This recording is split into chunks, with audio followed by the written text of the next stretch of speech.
Lava tubes of Etna volcano in the southern Italy in the island of Sicily. Many of us heard about the lava tubes since the Apollo program to the moon.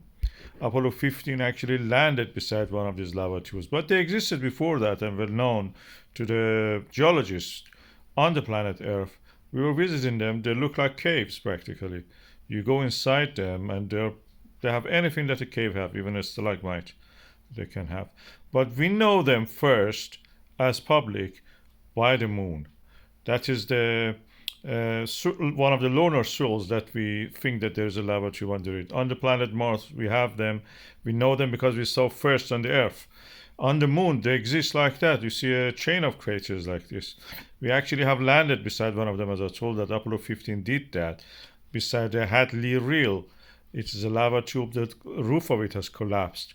We even went beside it and just had these lovely pictures, accurate pictures showing layering of lava on the wall of this lava tube. Only 1 kilometer wide. It is quite big in the Earth standards. In the Etna, Mount Etna, we have these lava tubes. Recent eruption of the Mount Etna was not pyroclastic or anything.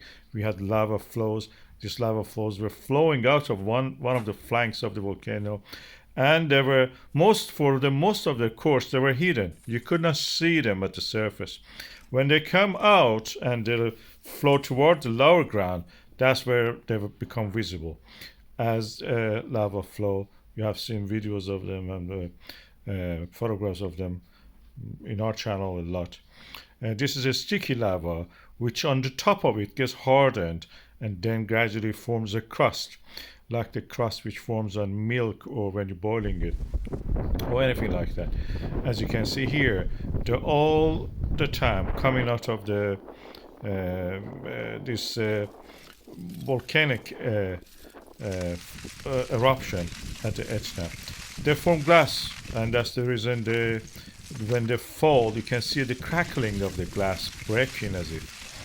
It's a familiar sound. Many of you may have the question that what is this sound we hear from the lava? This is how they form. Volcano erupts, creates a pathway for itself. The next eruption creates a crust over top of it, and that crust hardens.